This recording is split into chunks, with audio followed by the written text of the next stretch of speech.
So the prep time is over. Welcome to HPDU 2020 Grand Final. Both teams, congratulations for proceeding to Grand Final. Here. On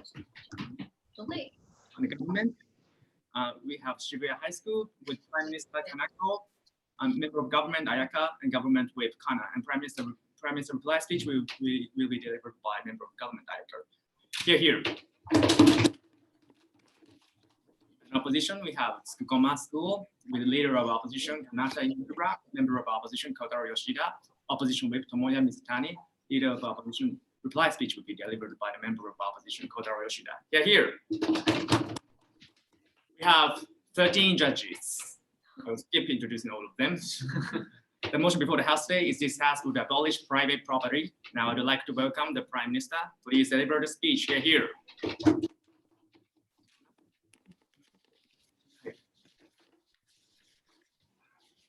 Can I start now? Yes. Okay.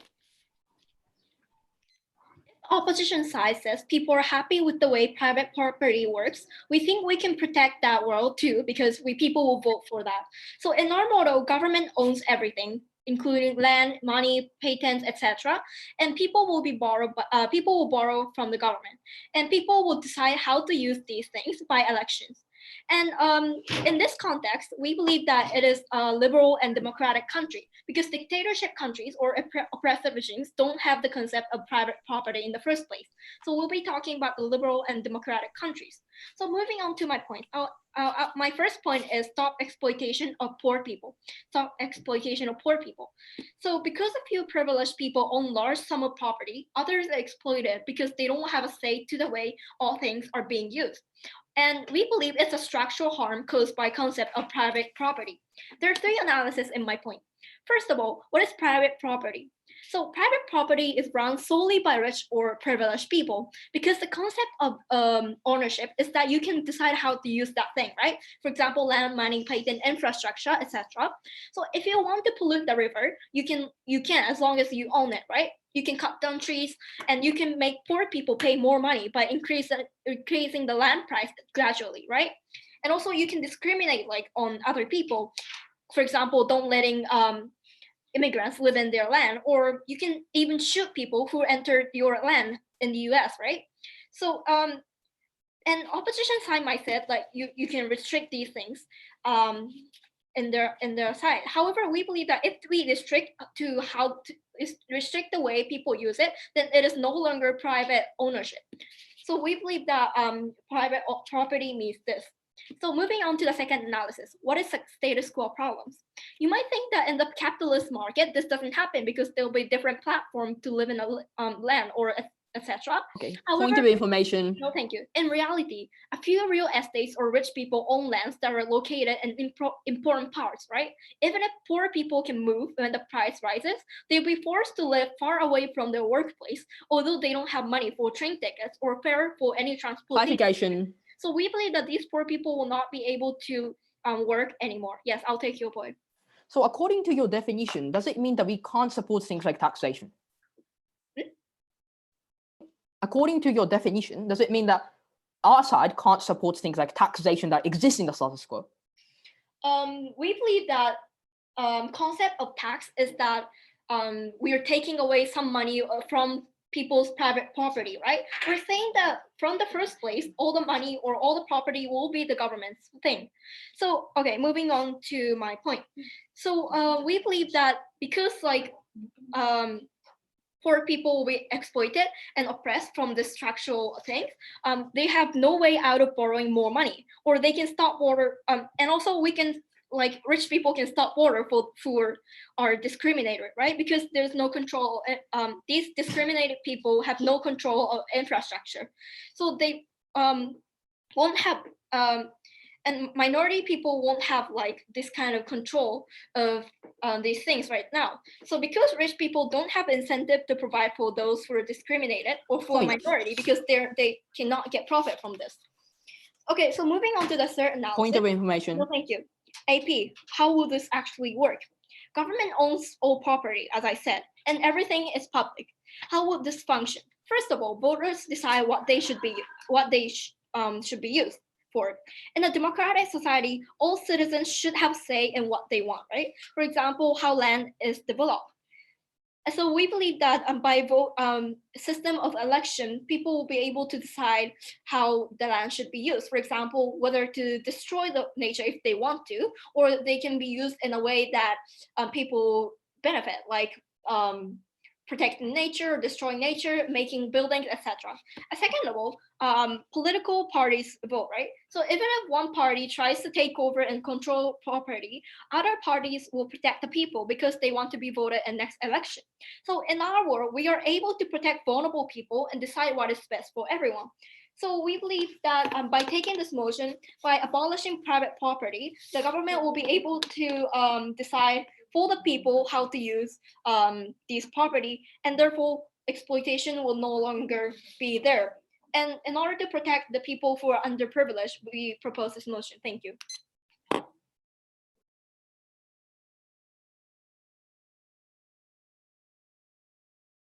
It's a 7-minute speech, but do you want to stop right now? Hey, it's a 7-minute speech. So do you want to stop it right now? You still have a time. It's up to you whether you quit your speech or continue. We're done. Okay. So I thank the Prime Minister for the remark. Now I'd like to welcome the leader of opposition, Kotaro Yoshida. No, it's me. Sorry. Kanata Inokura. Sorry. So please be aware that the speech is 7 minutes. It's up to you how to use it. Okay. All right.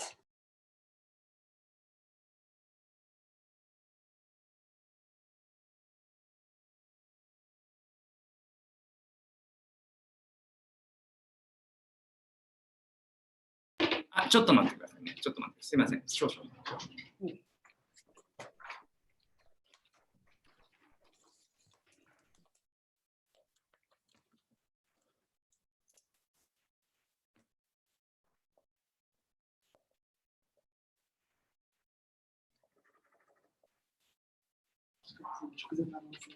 Okay. We are ready. So. Right. Can you hear me? Yes. All right.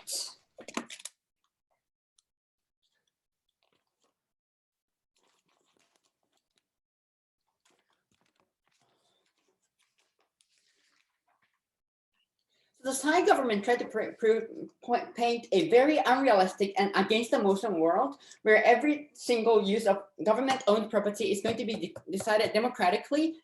We think that it is very unrealistic that we're going to hold election for every single usage of every single dollars of the government's asset. We think that it is very difficult to do so. And also they are for sort of going against the motion by saying that government can lend whatever it has to individuals. We don't think that's the spirit of the motion. We don't think that the stance that government side should be taken because the motion clearly says abolishing the private property. They have to say why private property in all cases must be abolished and should not be lent to individuals. With that said, moving on to two things in my speech. First of all, why property right exists and must be respected. And second of all, why it is better to have private property for the from the economical standpoint.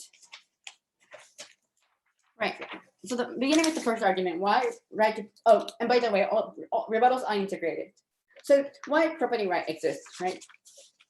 Yes, we do agree that certain amount of your achievement, certain amount of your wealth is not necessarily because of you, right? We do agree that there are other elements that factors in, things like who your parents were, what kind of social status you were born in. We agree on that. But however, we don't think this is a 100% determines what you can achieve in your life, right? We think that although those kind of luck or social status does matter, but not completely. There is a balance between those kinds of lucks and birth lottery and the amount of effort that you put in. And that is why we are willing to support things like taxation, right? Oh, yes, we're going to support taxation. And why is that? Because we think that it is not completely because although the government side can claim that everything is arbitrary, we don't think so. Because the amount, even if there are two people in exactly the same situation, the amount of effort that those two individuals put in differentiates what kind of product those two individuals are going to get.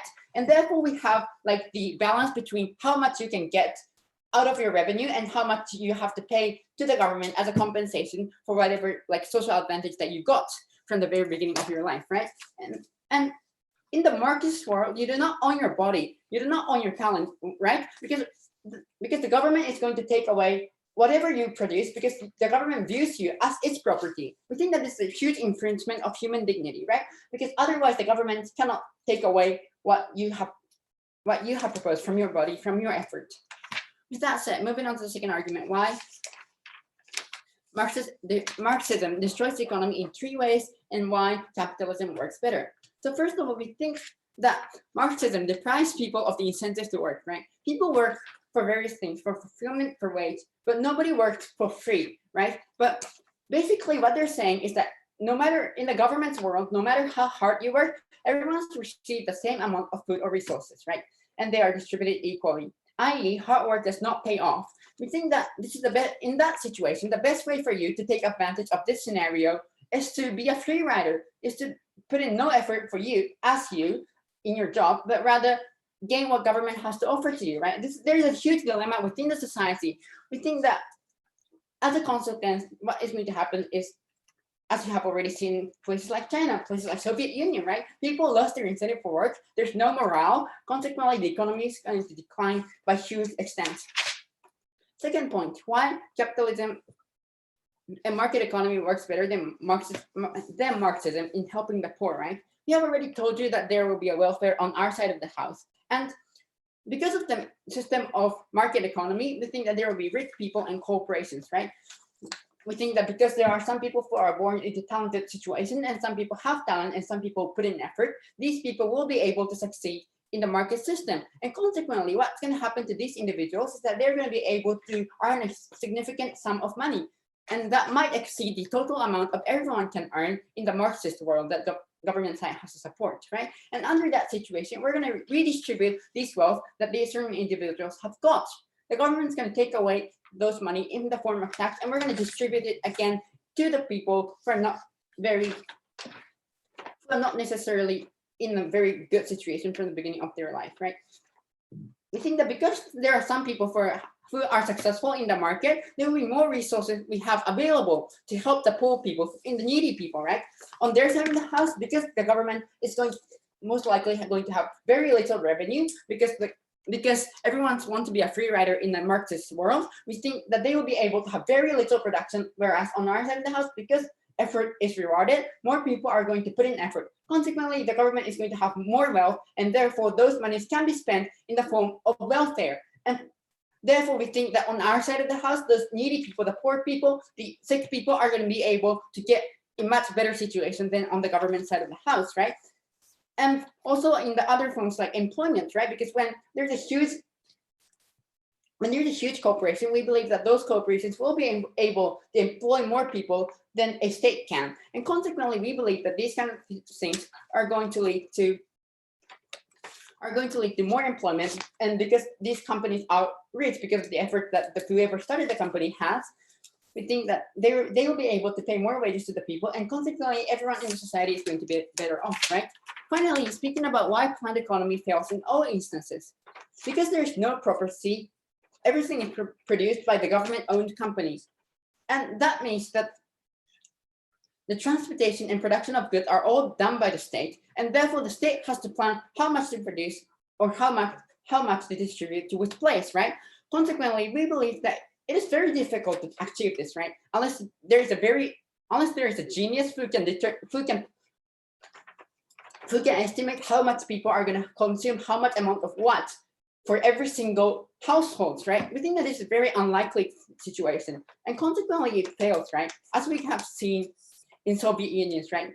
There's no food on the grocery store shelf, but they have lots of car wheels and socks. We don't think that these are the kinds of world that we want to live in.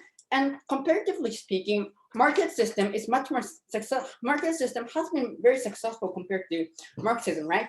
As we can see in the process of history, the market system survives after all. We think that this clearly shows that market system is comparatively superior to such kind of system. And furthermore, we tell you that these kinds of systems, Marxist system, are more likely to lead to dictatorship, right? Why is that? Because the government and the very few number of people are going to have the control entirely all the assets that exist in the land of one country. We think that this is more likely to lead to dictatorship than having private property, and we think that this is not a very favorable situation. Therefore, we're very proud to propose. Thank the leader of the opposition for the remark. Now I would like to welcome the member of government, Ayaka. Please deliver the speech within 7 minutes. You're here.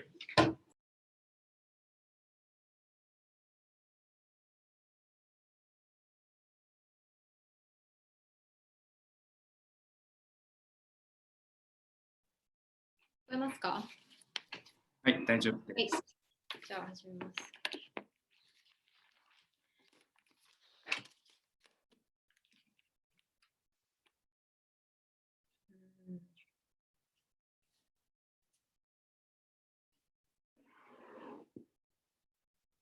Under government side, we support a world in which all people within a country have a say in how all of these assets are used, right? So the system that we propose under our side is basically like the same as how people vote for like certain tax uses, right? Like how it should be distributed, like welfare and so on. However, the difference is that it applies to all assets, right? Not just like taxation, but also things like land, also things like, I don't know, intellectual property and so on, right? So we say that like our stance in this debate today is so that every single citizen within a country should have a say in how these assets are used, that one person should not be allowed to like exploit other people with their private property that they own. We think that like the government should be deciding how all of these assets are used within the country. And that's the stance that we're taking in this debate. A couple of refutations before I go into our substantives. So first, the previous speaker talked about how like our policy is unrealistic, right?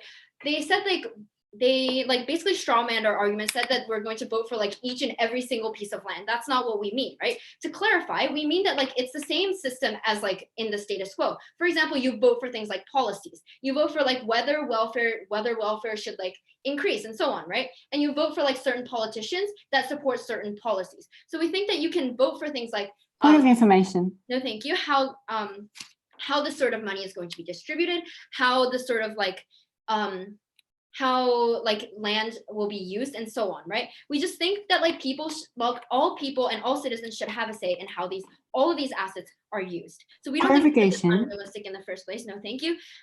So second of all, they talked about how like the economy is going to collapse under our side. But as we tell you, first of all, they assume that we're going to be like distributing all of these property equally and so on, but we never actually said that, right? We said that it'll be like it'll be based on how these people vote. So like if these people want it to be distributed equally, we think that like sure, that's fine. We just think the problem in the status quo is that these people don't have a say in how that happens.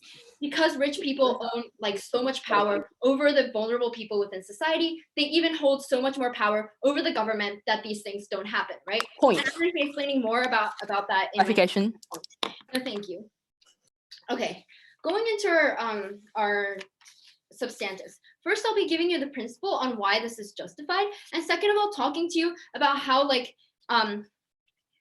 we can achieve a more sustainable society. First, on principle.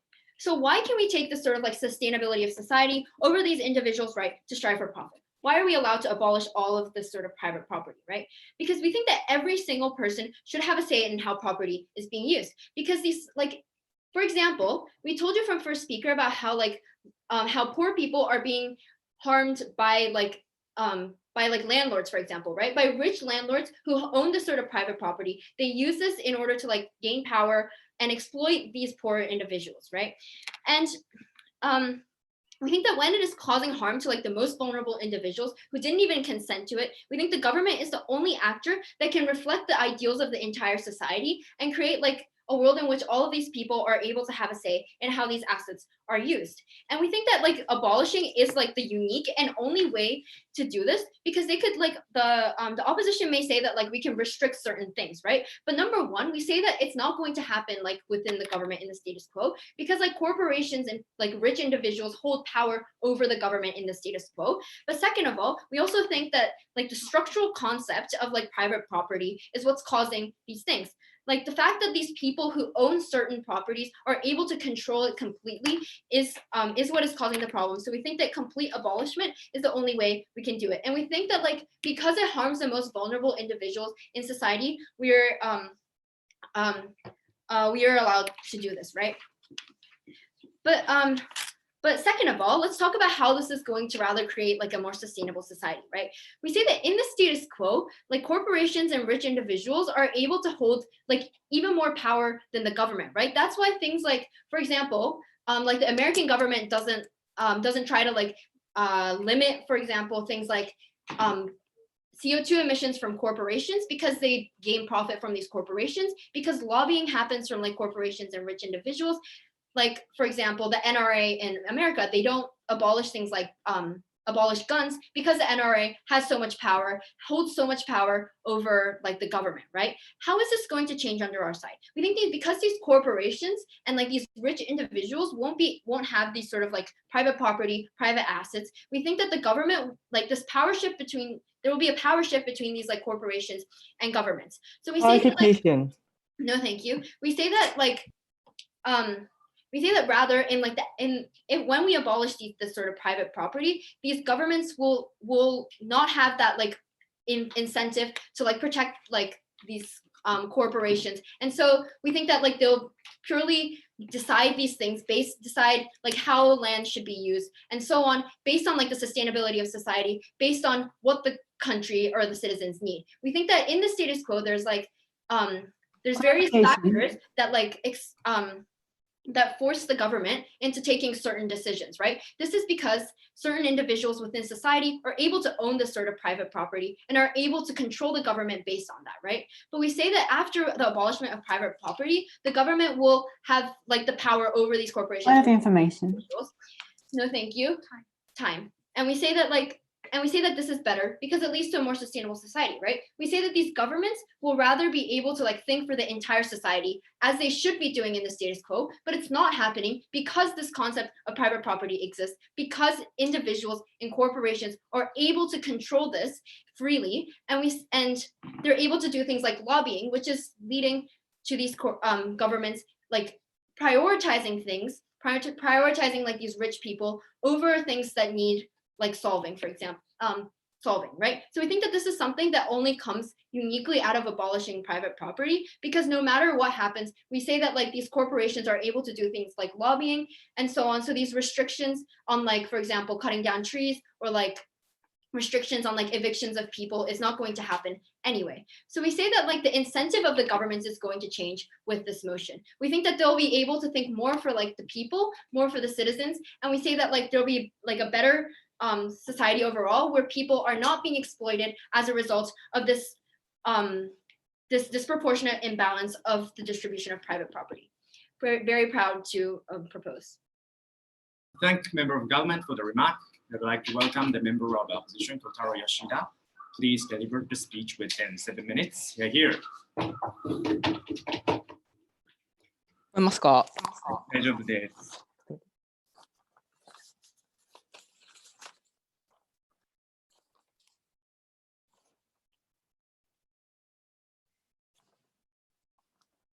I'm going to talk about 3 things in my speech. Firstly, I'm going to talk about why abolishing private property is inherently illegitimate for states to do. Secondly, I'm going to talk about the political implication of taking this policy. And thirdly, I'm going to talk about the condition of the poor. But just before moving on, I had a couple of responses to the side government.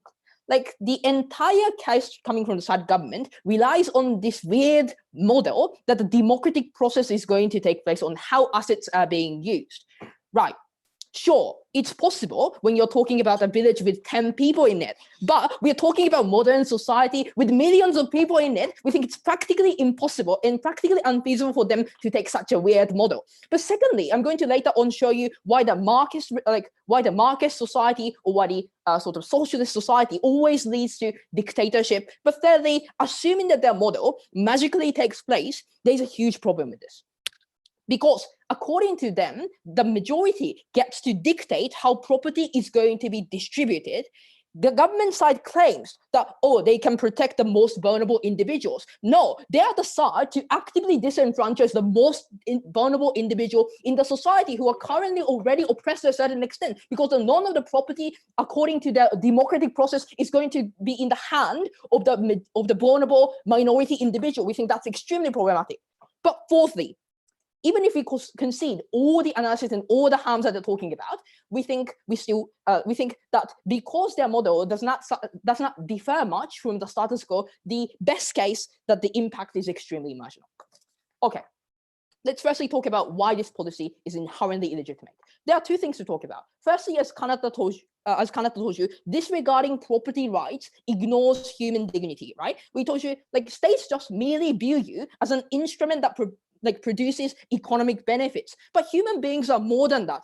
We are just more than a mere productive labor forces, right? We have personality, we made efforts, we have certain talents that only some people are born with. This is what makes us us, and they completely disregard this characteristic and the fundamental part of ourselves that makes us human being. We think this is something particularly important to note. But the second thing to consider in this debate is that their policy completely strips away the individual's freedom, right? Because they're going to use the planned economy under their side of the house, logically assuming what this motion is about, right? And states are going to determine what you do, therefore, right, in order to produce the optimal economic outcome. So you can't choose what professional job you want to participate in the first place. Like, states are going to determine your own life, how your life is going to look like in the future. So you no longer have any control over your life because you're being the puppet to the state. We think that a dignified individual living a fulfilled life needs to have meaningful amount of control over your own life. This strips away that. And what we need from the side government is the principal justification as to why property rights, which is the fundamental part of ourselves, can be stripped away by the notion that the poor are going to be better. They need to explain explicitly the principal justification. Let's secondly talk about the political implication. Firstly, we claim that the states are going to have some sort of corruption, right? Because it is a fact that any organization have corruption problem, even the government.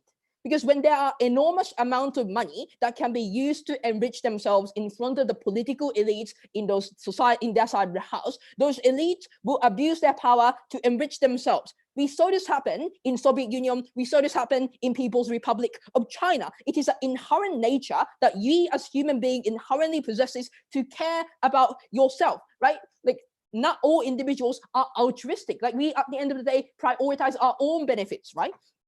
And they might say, the side government might say, oh, that the public opinion is going to work as a check and balance system.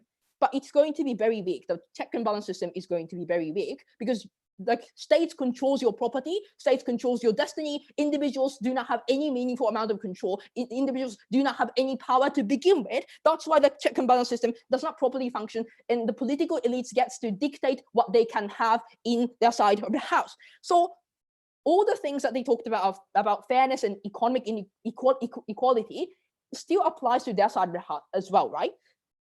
And if anything, elites take away all the resources that exist in the society. So even more people are going to starve, like we saw historically in Soviet Union. But furthermore, we say that this leads to dictatorship. We told you that the political representation is not going to be fully achieved, right? Because we told you that the planned economy is necessary when you abolish private property. And what that means is that there will be a huge concentration of power to the state.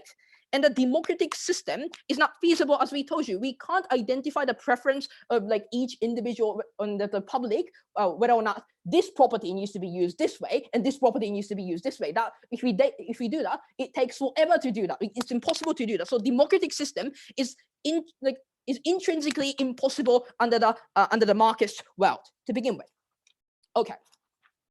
So let's finally talk about the condition of the poor. Because it is a fact that when factories of the H&M came to the Bangladesh, the livelihood of people in the rural area of Bangladesh got significantly better. It is the product of the capitalistic structure. It is a product of having property rights to begin with, right? And so that's why private corporations and the capital has an incentive to employ the poor people in the society today. But furthermore, we tell you that even if the poor individual are not going to get any better, the condition of poor people are not going to get better in any way, we win. Even in the worst case scenario for our side of the house, we still win this debate. Because the comparative we need to draw in this debate is on their side of the house, everyone stops producing anything. Because when you work hard, like, all the property is going to be taken away by the state, and it's going to be redistributed equally to all individuals, even to those who don't work at all.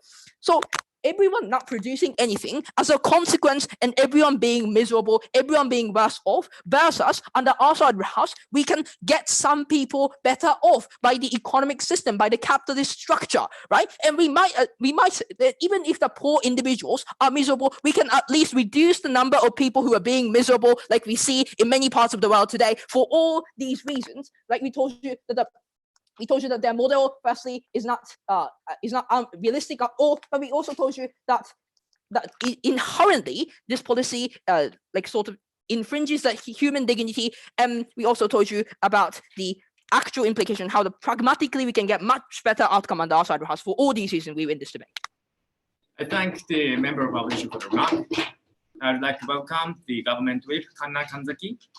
Please deliver the speech within 7 minutes. You're here. 聞こえますか？はい、大丈夫です。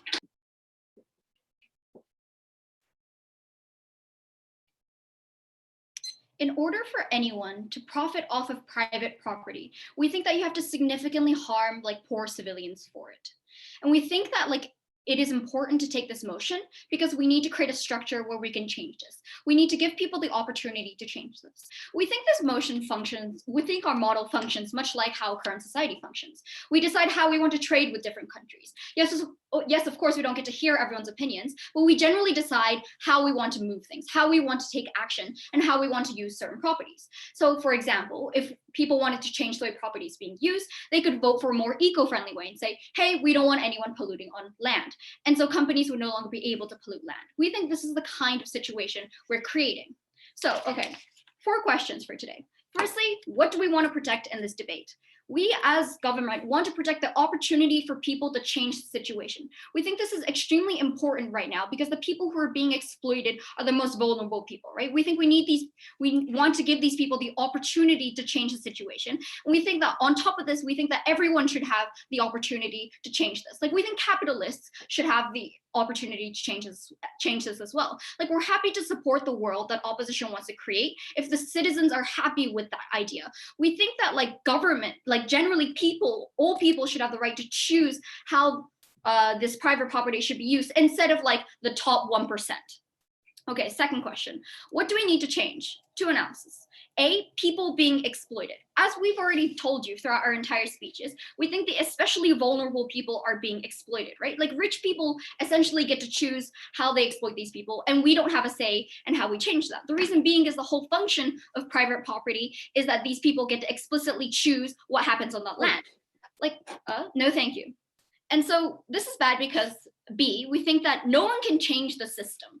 The issue is that even if governments want to, even if people want to, there is no way that we can override the top 1%. Why? Because the top 1% influences these politicians, right? They get to choose what happens because they like give bunch of money to like politicians who support their policies. We think rather on our side, we're able to create a situation where people get to take back that power rather than the top 1%. Now, third question.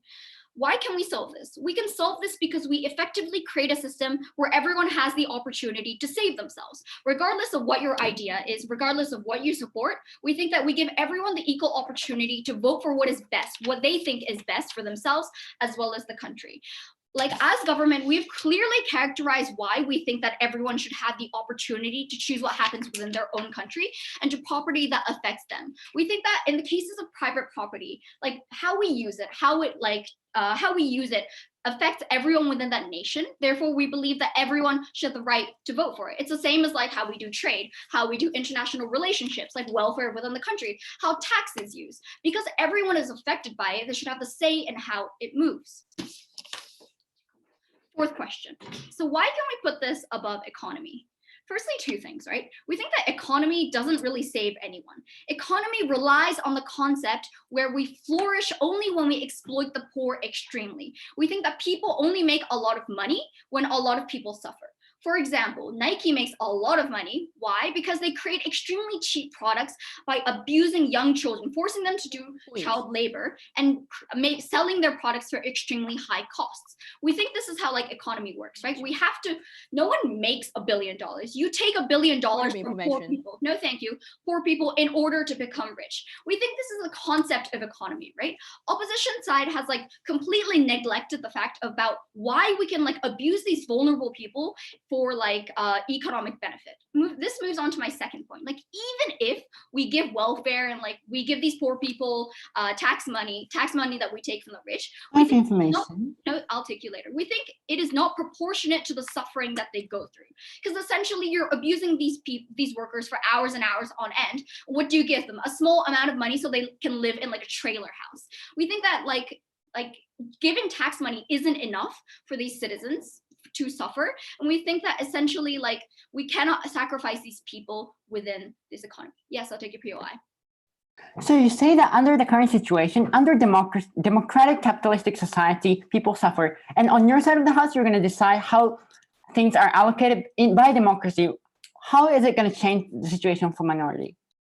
Okay, so we think that the issue right now is that like it's not a democratic society, right? We think the top 1% gets to choose what happens within our government because they essentially pay the money to say, hey, you politician, can you say this because we want this to happen? Like that happened with like the reason why we think one of the biggest reasons why Hillary Clinton or like Trump or no one has ever been like pro-gun is because the NRA pays like a bunch of money to like politicians who are like sorry, I take it back. We think that like politicians are not able to create policies to get rid of guns because these companies pay a lot of money to make sure that guns remain in our society. We think because of this structure where like rich people get to choose what happens without the voters' consent is like happening in our current society, we don't think it's a democratic society. We think rather by taking our model, we think that citizens are able to take back that right and be able to choose what they want to choose. We think that we put the people back on top.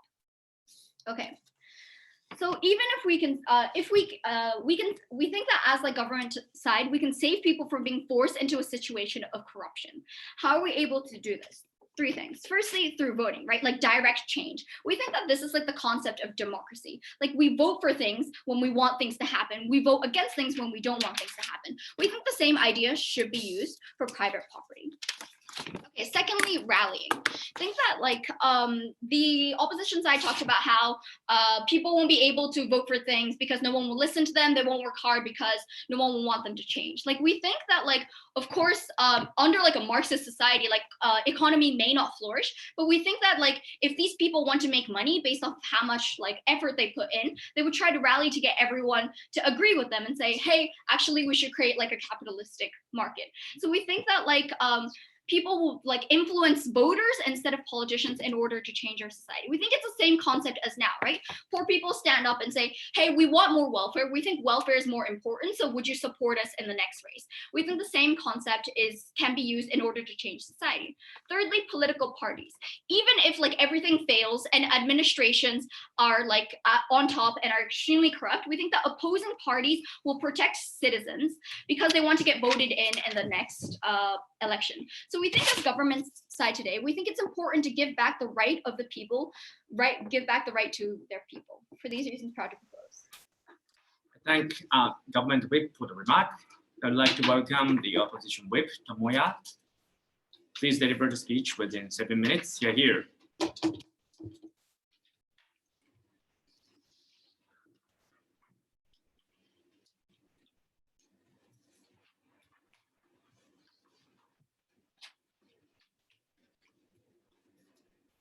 Tomoya, can you hear me? Hi. Are you there? Can you hear me? Okay, yeah. Now we can hear you. Thank you.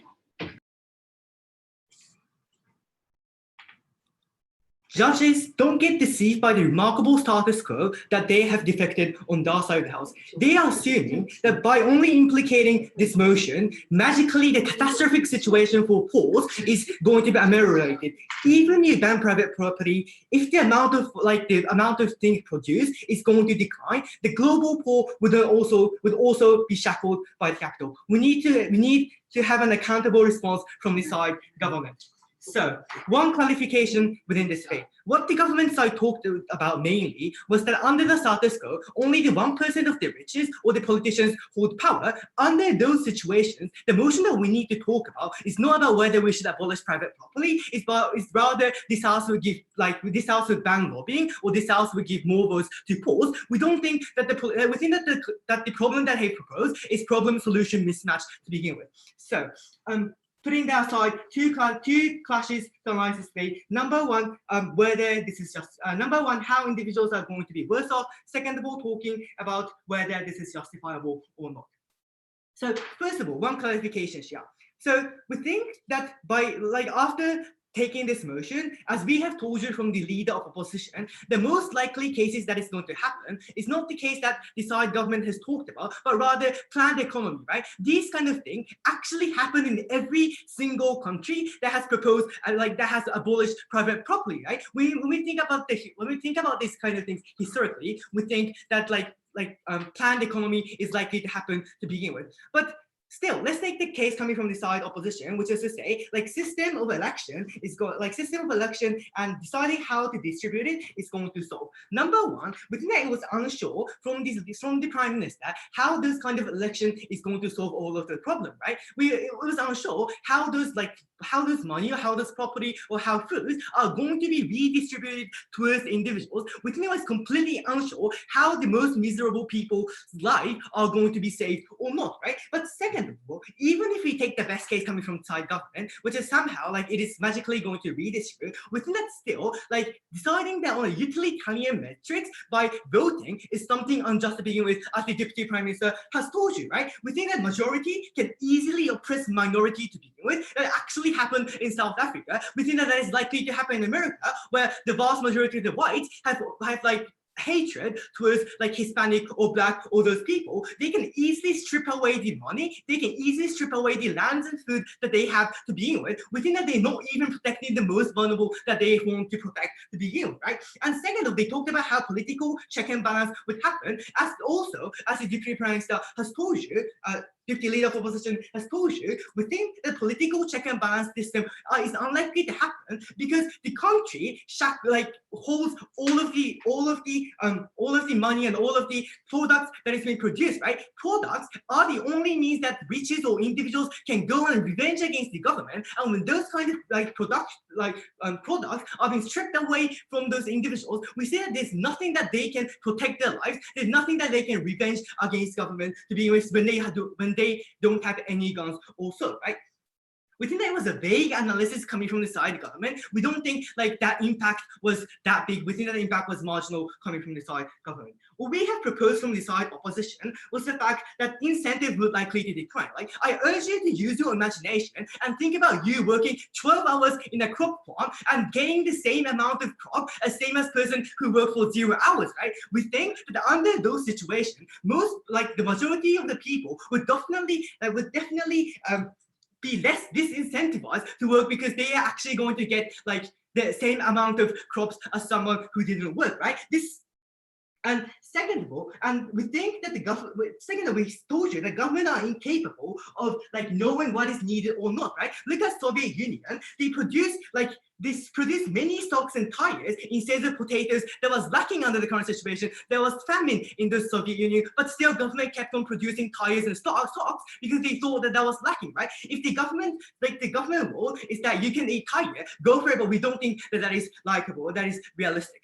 Second of all, we tell you that private corporation or people have more incentive to find out what is missing or lacking because they think that because they are profit seeker, they know that what is going to benefit them by missing something that is lacking in the market to begin with. But second of all, we say that by the mechanism of market, if production of one thing is low because the price tend to be high, many people would participate in producing that, and same for the opposite way as well, right? We think that in terms of how much products are going to be produced, we think that our side is much more likable to begin with.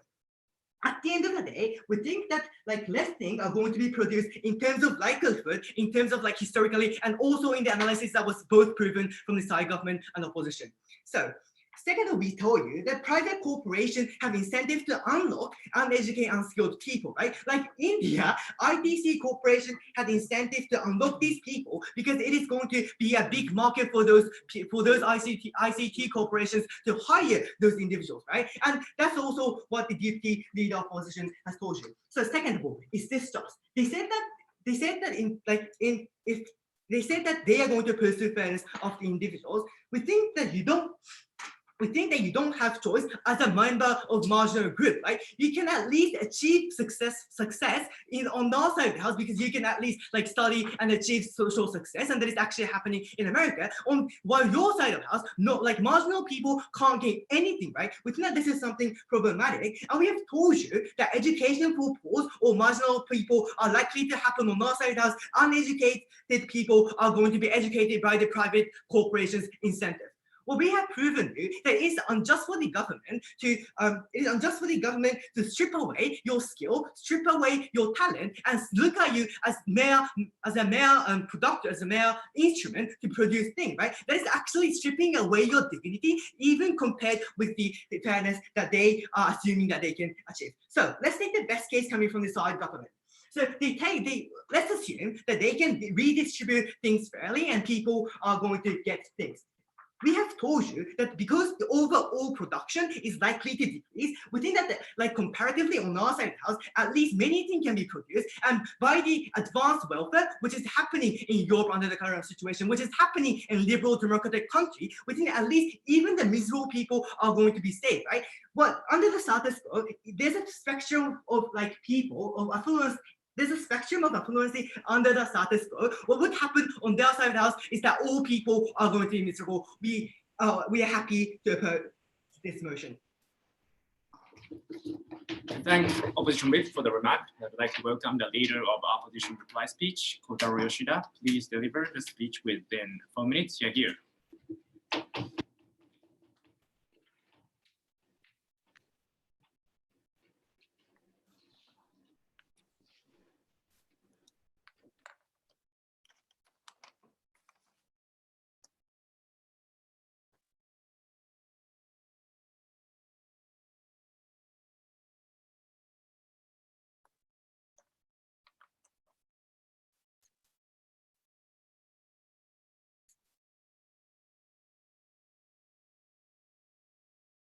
I'm going to talk about two things. I'm going to firstly talk about the principle in this debate. Secondly, I'm going to talk about the practical consequences. So let's firstly talk about the principle. So the only shallow principle that the side government gave us was that there's a lack of political representation in the democratic system for the poor people. I think that's what they talked about. I didn't really quite understand it. But there are two responses.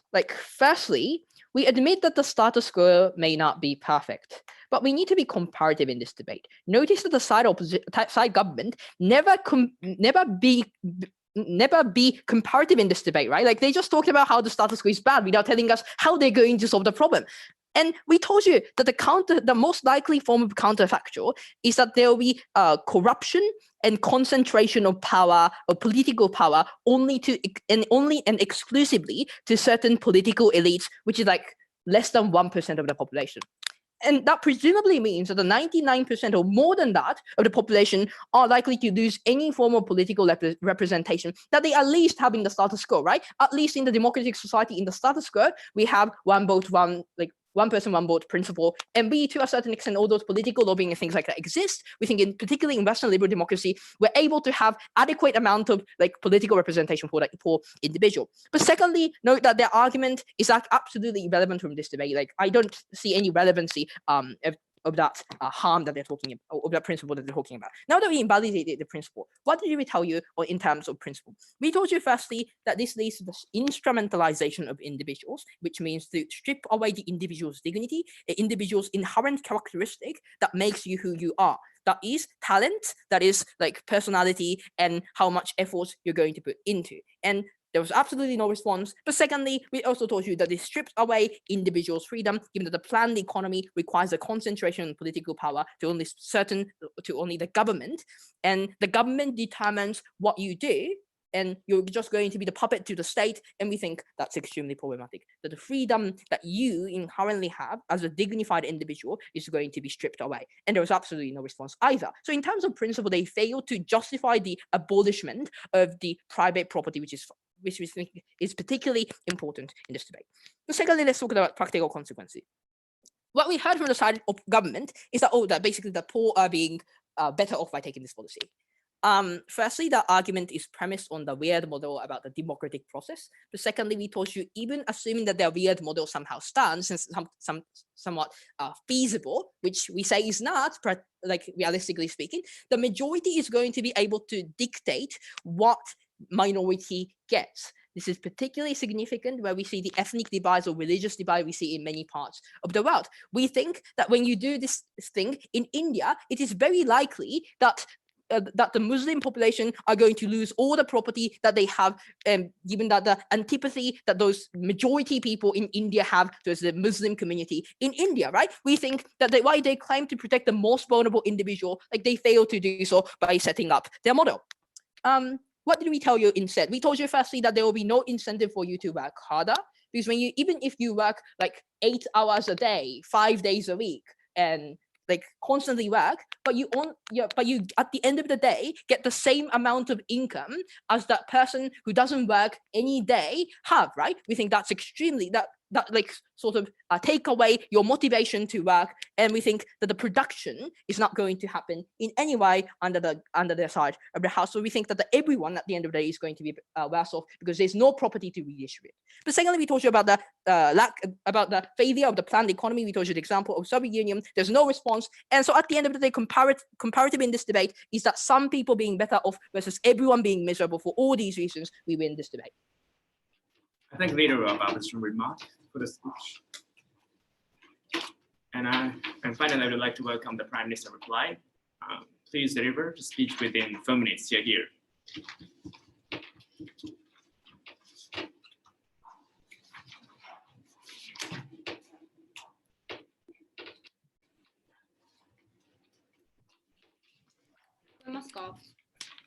Hi, 大丈夫です。